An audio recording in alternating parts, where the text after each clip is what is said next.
อ่ะมื้อนี้มาโผล่อยู่พี่เด้อพี่น้องเด้อมื้อนี้หาเห็นหน้าเห็นตากันอีกโดนๆแล้วโอ้ยหลายมื้อหลายวันเลยพี่น้องเอ้ย FC ทุกผู้ทุกคน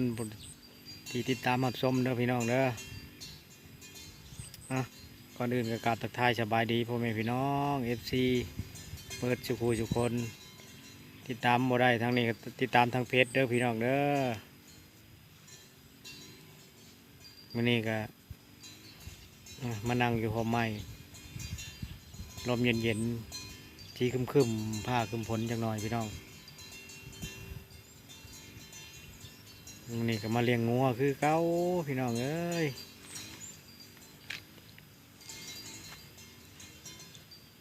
สบายดีอีกรอบ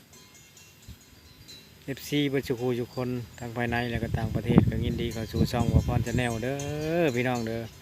อย่าลืมพากดไลค์กดแชร์กดติดตามให้ในเด้อและกราบขอโทษขออภัยบ่ได้เห็นหน้าเห็นตากันหลายมือเลยพี่น้องเลย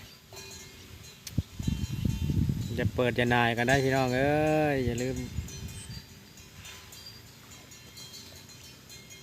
จักก็บ่ได้ยินเสียงบ่จักนี่พี่น้องอยู่ใกล้หนองพี่น้องมื้อนี้ก็ว่าสิ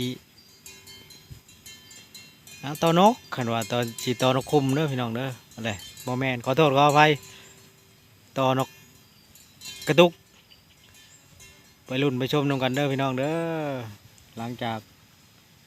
นี่ก็มาเลี้ยงงัวน้ำพี่น้องมาเลี้ยงงัวน้ำนี่เด้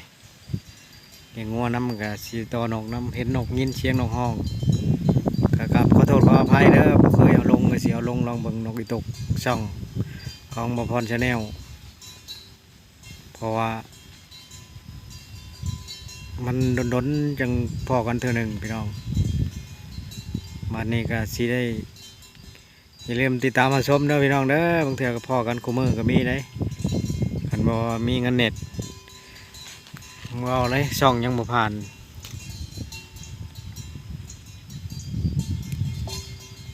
ละเก้ากับคู่มือนี่โว้ยพี่น้องเอ้ยเติม50,000ได้แต่5-6 มื้อ7 มื้อสูงสุดบัดเท่านั้นคันบ่ได้ลิ้นก็7 มื้อคันลิ้นเพชรลิ้นหยังแหละแทงกระเต็กบ่ฮอดซ้ำ5 มื้อเบิดเติม95เดือนนี่95มันสิได้จักมื้อรอลุ้นนำกันพี่น้องตัวบ่ไหวเลยบ่ไหวเติมบัตรเลยสิได้เปลี่ยนลักหามาใช่แล้วบัตรละเก่านี่บ่ไหวละเก่าหางลังหานี่มันสัญญาณบ่อย่างแฮงเพราะว่ามันบ่มีลักเครือข่ายแถวนี้ลักเครือข่ายลังหามันบ่มีมันบ่อยู่ใกล้สัญญาณบ่แฮงพี่น้องบ่คือลักเก่าเลย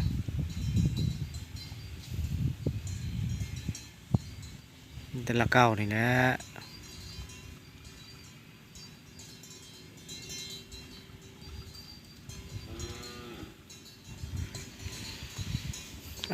อย่าเปิดอย่านายกันได้พี่น้องเอ้ยสภาพบรรยากาศกับกล้องกับบอยากแจ้งพี่น้องเอ้ยโทรศัพท์กับเก่าแห้งเลยจะได้ซื้อใหม่แล้วบ้านนี้โทรศัพท์หน่วยเดียวนี่ทั้งถ่ายคลิปลง YouTube แล้วก็ลินลงเพจเนี่ยเด้อพี่น้องเด้อติดตามทั้งช่องทั้งเฟซเนี่ยเด้อตามทั้งช่อง YouTube ก็ได้ช่อง YouTube มันโมได้ชูลงหรอกมันโมมีเงินพี่น้องบไหว้น้ำเงินนี่น้องชาก่ะนี่เดี๋ยวนี้นกกระตุกกระห้องอยู่เดี๋ยวนี้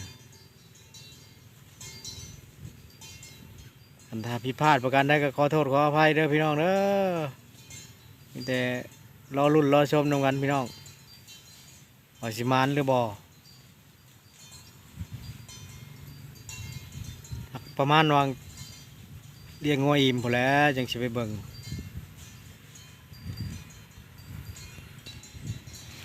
ตอนนี้กำลังเลี้ยงงัวอยู่พี่น้องเอ้ยยังเลี้ยงงัวอยู่ตอนนี้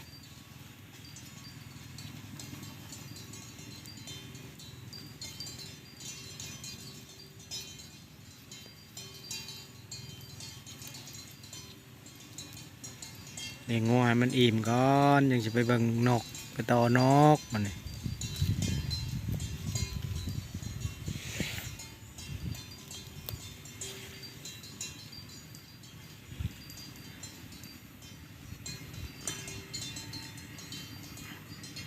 เอ้าก็ล้ำแล้วล้ำอีกพี่น้องเลยอย่าเปิดอย่านายกันเด้อพี่น้องเด้อดนๆยังพอกันเท่านึงพี่น้องเลยเพราะว่าหายหน้าหายตาไปหลายมือหลายวันก็เป็นเดือนพู้นแหละว่าวหลายแหละเป็นเดือนดำนาหากะแล้วหากันสำเร็จเสร็จสิ้นแต่ว่ายังไม่ทันได้ถ่ายให้เบิ้งพี่น้องหน้าหยอดกันหน้าดำเลยจนเขียวเลยนี่อันนี้เห็นบ่อแนมไปก็เขียวปื้ออยู่พี่น้องเลยนี่หน้าดำนี่เบิ้งเอาโลดหน้าหยอดนี่ไปแซมอยู่ไม่เช้านี่ไปแซมหน้าหยอดป๊อดมันถึกภาพแล้วก็ใส่ปุ๋ยนี่อีก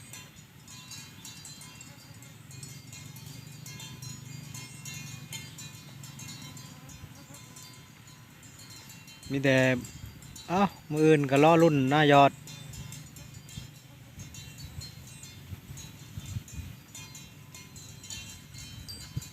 ล้อรุ่นนำกันว่าสิเป็นยังไงหน้าตา